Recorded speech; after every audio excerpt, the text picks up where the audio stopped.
It said host disabled participant screen sharing, Jillian. I just made you the host. You should be good. Okay. Okay, there we go. Okay. Hello, Miss McKenna and Miss Katie. Hello. Glad to see you both today.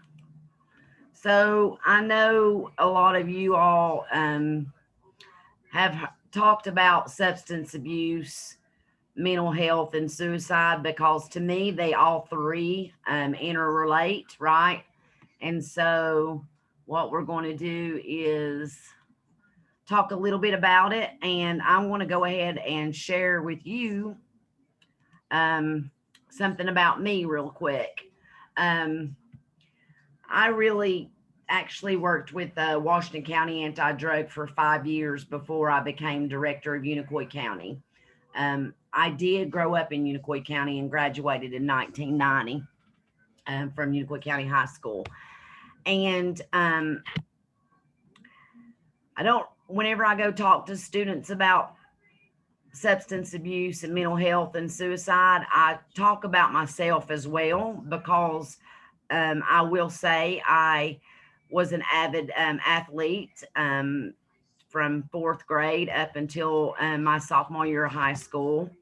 I played basketball for many, many years, all those years, and I was a gymnast and a dancer and all that stuff. And when I was 16 years old, my sophomore year of high school, I could no longer play basketball, which I absolutely loved because I was my bones weren't growing as fast as my body was.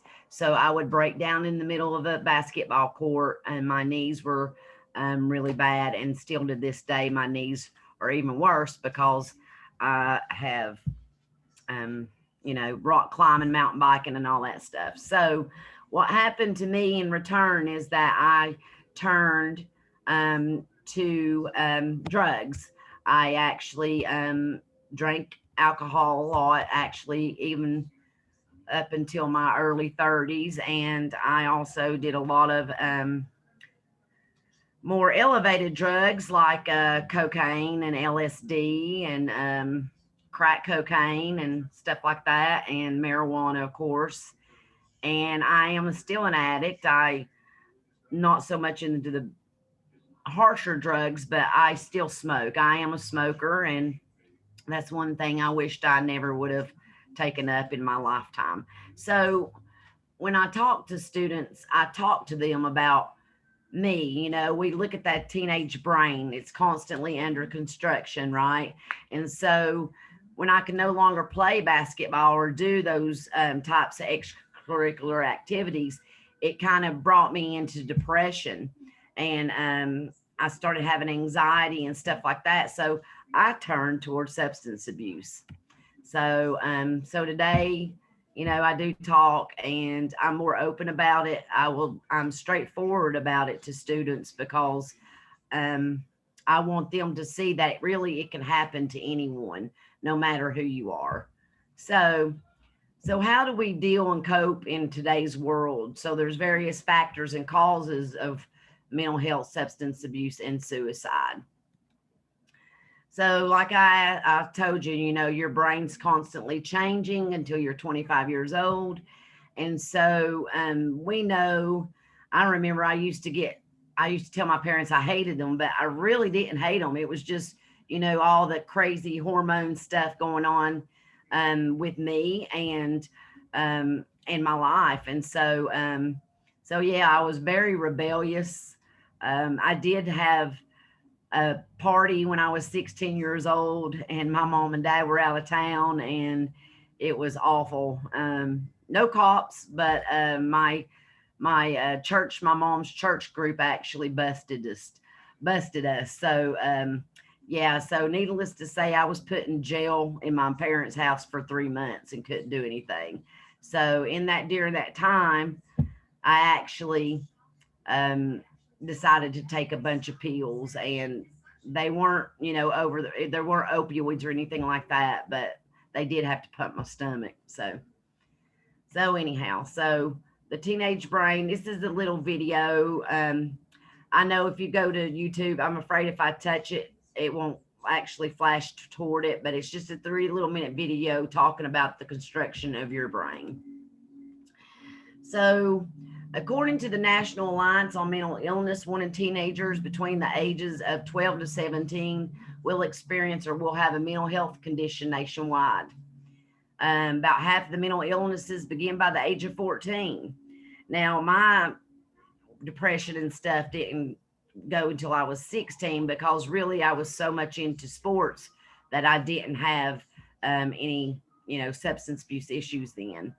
In 2017, 31 teenagers, and this is Unicoi County stats, in grades 12 through or 9 through 12 reporting being depressed for more than 2 weeks. And additionally, 16% of Tennessee high schoolers reported they had suicide attempts or related injuries. So, which this all comes down to suicide is the 9th leading cause of death in Tennessee, which that means that 3 people a day is dying by suicide. And it's the 2nd leading cause of death among 10 through 24-year-olds. And you can probably understand why, because that is your brain growth, right? And anxiety levels, pressure, peer pressure, all that stuff. So I do this presentation at Unicoi County High School every year. Of course, the data changes and all this, but there are connections between substance abuse, mental health, and suicide. So the NIDA, the National Institute of Drug Abuse, says it's difficult to point to any ongoing real cause, but these are connected to increase in suicide, mental health, and substance abuse. So you got to look at these factors. You're constantly pressured to be successful. You have busy schedules. Social media can be a good thing, but it also can be a bad thing. Some people have underdeveloped coping skills. They're not able to actually cope with what might be a minor problem, but it can lead to a bigger problem. So, and then you have relationship difficulties, depression, your mental health issues, depression, anxiety, and stress.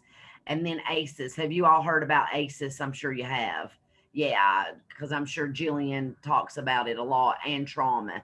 And I know that she offers, in the past, she's offered the youth mental health kit, which is a great resource to have for anyone who wants to maybe go into, whether it be the medical field, whether it be social work field, counseling, any of that.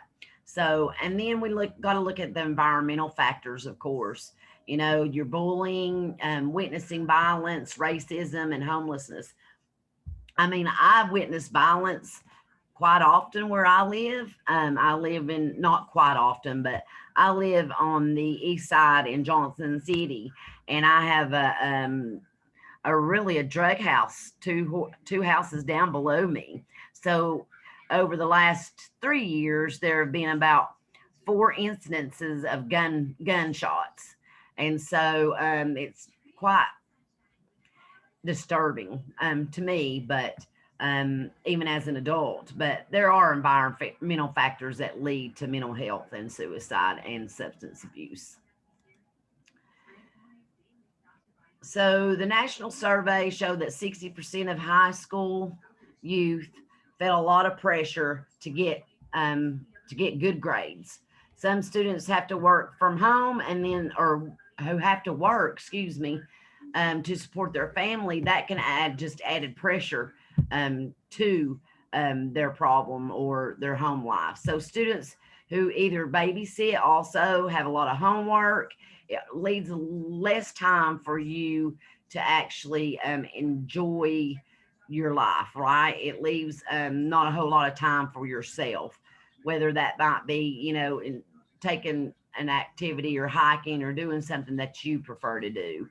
And even parents sometimes can often put a lot of pressure onto youth, and that's because they want you to succeed, but yet that could be added pressure not only to yourself, but to your whole environment. So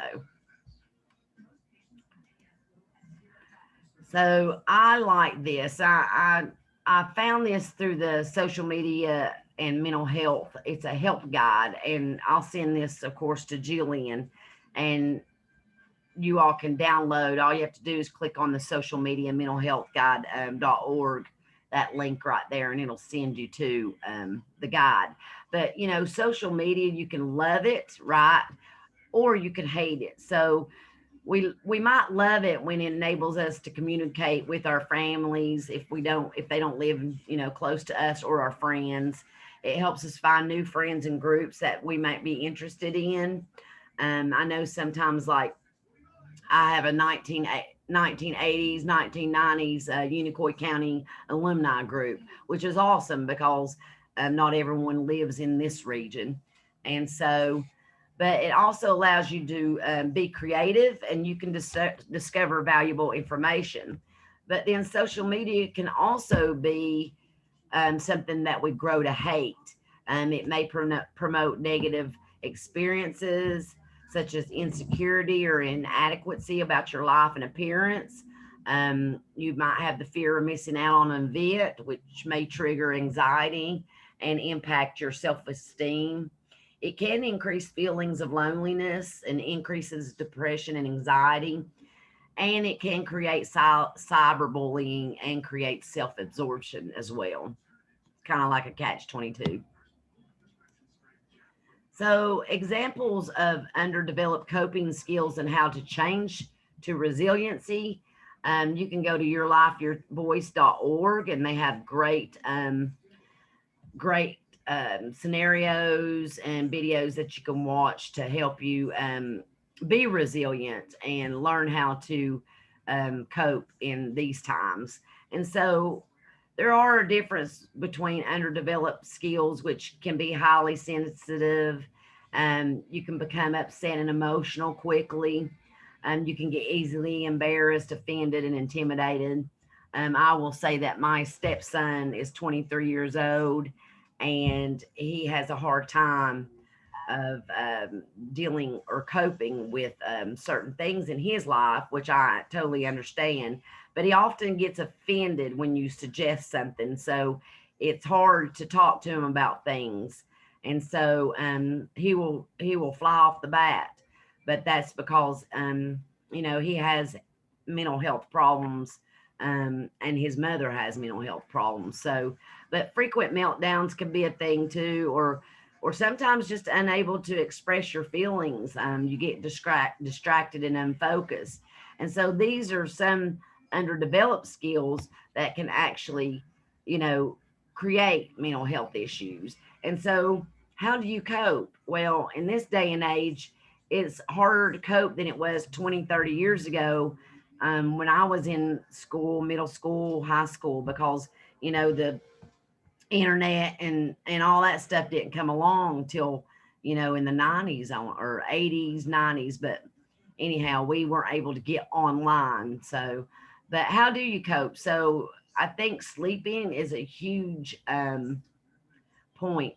We need a lot of sleep. I even need a lot of sleep. If I don't get 8 hours of sleep a night, I'm very drowsy and kind of mean. Not really, but I'm not. I get disturbed quite easily. So we need to talk to people, right? So I always say talk to someone you trust. Talk to a friend. Um, might not always be your parents, but it might be an aunt. My nieces and nephew. I'm the number one person they call whenever they have might have an issue, and even though they're 28, 25, and 20 and 15, they still call me. And so exercise, I think that's a huge exercise, gets those endorphins going and sweat going, and so it really helps calm your nerves. Get off social media. um, Sometimes I think sometimes it can be stressful more on social media, and then write about it. Journaling, I think that's a great idea. Journaling, I am a writer, y'all, some of you know that, but I think journaling what you might feel like that day will help you learn your patterns. And learn to be mindfulness, meditate, do affirmations. I love affirmations. Um, every morning when I get up, I do an affirmation, and it's always a positive one, one that, I am light, I am love, I'm going to do great today, things like that. Putting that I am in that front sentence is going to change even your whole outlook. And meditation, I meditate quite often. I even meditate at work sometimes, especially when I need to decompress. And I think music is one of the biggest uh, sources of calmness. Music can actually heal you. If you look at music vibrationally, it like how a snowflake or how rain bounces off of the ground, or pavement or whatever, music can actually heal you. So music can be really great. So I'm a very holistic type person. So I like acupuncture and all the alternative stuff. So I look toward a lot of meditations and stuff like that instead of medicinal or medical, I guess I should say. So also, relationship difficulties, your parents, siblings, friends, boyfriend, girlfriends. I mean, they often sometimes bring stress to you, right? And so the National Institute of Health says that relationship difficulties can cause differences in your health, your behavior, your physical health, and can cause different sorts of risk, whether it be unstable relationships with your family members that can cause depression. Negative um, thoughts can cause mood swings and emotional distress. Weight gain and loss can be contributed to relationship difficulties. And then alcohol and drug abuse occurs, you know, when teens have difficult one decisions that they may have to make. I mean, I remember being peer pressured, and it wasn't uh, from someone who I would have thought would have been. I mean, I had a lot of friends. I never, I knew everybody in my high school, so and I was friends with everybody. But it was the cheerleaders and the football players that actually peer pressured me into the drug activity. And so, poor quality relationships, separation, um, abuse, or can trigger suicidal thoughts. So the NIH stresses that research has shown that depression, anxiety, and stress can cause this change in your brains that are likely by addicted or in the brain, like those caused by addicted drugs. And this suggests that some people who experience depression and stress are more vulnerable to drug addiction or relapse. Um, I have DAA classes at my facility in Unicoi in Irwin, and we know as prevention specialists that depression, anxiety, and stress are caused a lot from people who are in recovery because it's harder for them to get a job, right? It's harder for their families to trust them again. And so there is a lot of those pressures on them to be the best they can be, but yet here they are still battling addiction. And so those who become addicted to drugs may already be hypersensitive. Long-term potentiation is a key brain mechanism involved in your memory and in learning. And so when you're doing more drugs, it puts more stress effects on the brain. And so I will say I know a gentleman who is my age. Well, he's a little bit older than me. I think he's around 50. And I love him, and I've always thought he was a good friend. But he was in the military, which I could say it's PTSD along with it. But he had taken LSD so many times that it really messed with his ability to think, to make good decisions. And so it added more stress, right? And in return, it caused him to be more into alcohol. He drank a lot more alcohol. He's fine now, but it's still that LSD triggered and changed his brain function. So scientists have uncovered a rise in substance abuse among people, especially like in New York, who were affected by 9/11. It raises new questions about environmental health effects and traumatic health effects um, and incurred by disasters. I know people who lived in Louisiana, and when a hurricane, I think I want to say Andrew, or one of the biggest hurricanes through there, it totally devastated them, and it triggered substance use among them, and it triggered depression, anxiety, because now they're always thinking, when is that next hurricane going to come through and wipe us out again? So you all know about ACEs and what types of childhood adversity there is, whether it be abuse, neglect, household dysfunctions. And you know that the study found that a person with ACEs score of 4 has nearly the double risk of cancer and heart disease. My father is a smoker, and he's 75 years old and still smokes. He plays softball, and he always constantly out and about doing something. But if you have a father or mother who is an alcoholic, a smoker, etc., you do have a 40 to 60% chance of developing that same habit or that same addiction.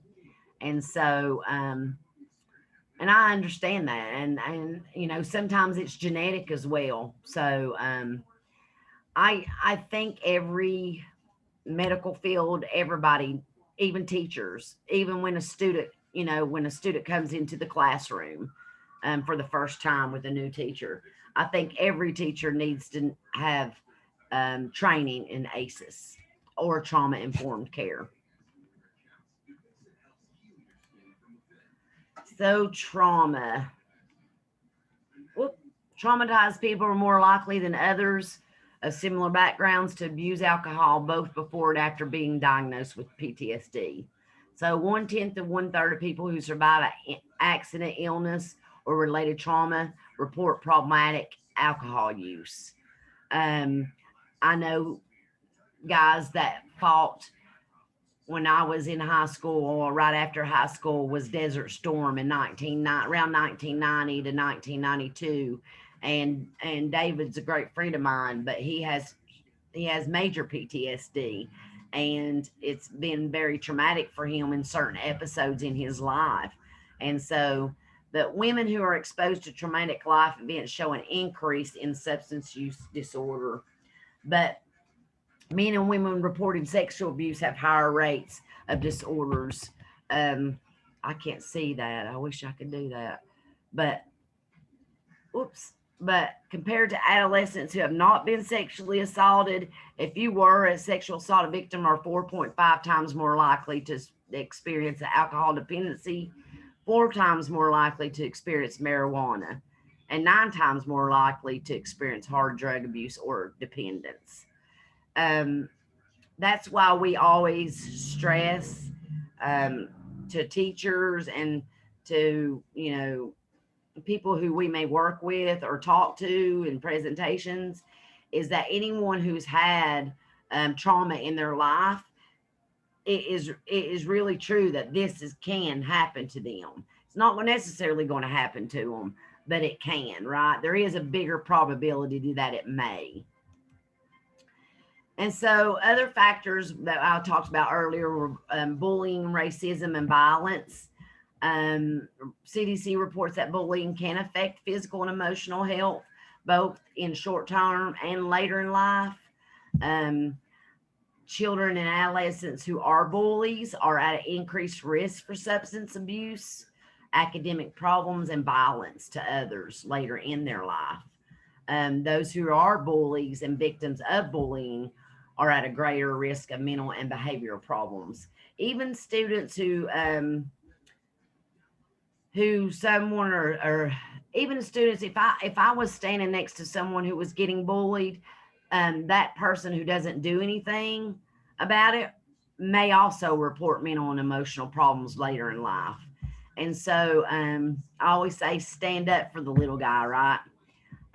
So bullying, we know, can lead to anxiety, depression, and suicidal thoughts, substance abuse, poor school performance, and interpersonal violence. So I always throw this in there: racism, violence among minorities, and LGBTQ people. Um, we are seeing a rise. We have seen a rise in that in the last 3 or 4 years of racial discrimination, racial injustice, social injustice, um, whether it be among the trans community, the LGBTQ community, the Asian community, the African American community. Um, that a lot of times triggers that chronic stress and anxiety, depression. You know, I'm going to even say minorities when it comes to women in general, right? Because women, it doesn't matter. Well, Black African American women are really marginalized a lot more than white women are, but there is so much added pressure upon women in general, right? There's so many laws that go against us, whether it be equal pay, whether or not you believe in abortion rights, or any of that. There's always it's always the majority men, right, deciding what will happen to any of us, whether it be minority communities, whether it be against women or etc. So when you discriminate against someone, the action can erode their self-worth, and actually for them to acknowledge who they are as that person. I will say some of my best friends are gay women, and my best friend Becky, that I've known since I was 5 years old, she didn't tell me she was gay until we were 21 years old. And I told her, I said, Becky, I said, I've known you were gay since we were in elementary school. And she was kind of shocked. And I said, why are you looking at me like that? And she said, well, I can't believe you've known that long. And I'm like, I know things, and I said, but, you are who you are, and she didn't tell her parents until she was 30, because she was scared, she was scared to death that they would reject her. And in a way, her father was very, didn't like it whatsoever, but now he sees who she is, and he accepts her. And that makes me happy, so. And then racism indirectly or directly has an impact on every minority and every LGBTQ person's mental health. I know even Becky's brothers, it took them a little bit harder time, I think, to realize that she was gay, and even to this day, it's funny because people will say, well, what about this? What about that trans person or whatever? I'm like, what does it matter to you? Because, they're not in your life, right? You may not even know them. So how can you be against someone if they're not even in your life, right? So I'm always human, right? We're human, and that's it. We're not black, white, red, yellow, whatever, or we're not gay, straight, I like we're starting to use the pronouns, right? The she, her, whatever you'd like to go by. That's awesome, because I do have a lot of bisexual friends. I do have a lot of polyamorous friends, and it doesn't matter to me what they do with their life. They're not, infringing upon mine, and I'm not infringing upon them. So I love them, right? So, and then racial violence promotes emotional and physical scars and can contribute to substance abuse, mental health, and suicide. And so I look at this, and this to me is this statistic right here about LGBTQ community has a higher risk of attempting suicide, and at 5 times, and homelessness at 120%. It's because their parents, right, don't acknowledge, they do disown them, etc. Not every parent, but some parents do. And then they have a 1 in 5 chance of experiencing a hate crime. When Ryan White was killed in Colorado, I want to say it was Colorado, in the early 1990s. It was one of the first acknowledged hate crimes there were against a gay man. And Bill Clinton signed the Ryan White Act, and that has helped tremendously. But there's still a lot of push and fight today to include LGBTQ or trans people in anywhere, really, whether you go get medical help or or whatever, or even walk into a building. So there are always going to be people who will be fighting against the minority. So I think we kind of went over this, how do we cope again? Stop watching so much news stories. A lot of people, news, it's funny. I can cry when I watch some of the news because of the things that are happening in the world, right? Take care of your body, your mind, your spirit, stretch, meditate, avoid the alcohol. I don't know how, I will say, I always tell the students that I talk to, I cannot tell you what to do with your life. I'm not going to tell you what to do with your life. I'm just going to give suggestions, right? Because, my dad told me not to do it and I did it, right? So, it's just who you are, and where you want to go and be productive instead of being slumber or. So make time to unwind, do activities that you enjoy, and treat yourself the best that you can. Go get a pedicure, a manicure, go take a walk outside, go visit, your grandparents or, a loved one, connect with others, cultivate compassion and empathy, and be kind to yourself and others. And, if you do need help, I stress this to my stepson. You need help. I can talk to you and direct you where you need to go. I'm not a counselor. I'm not a psychiatrist.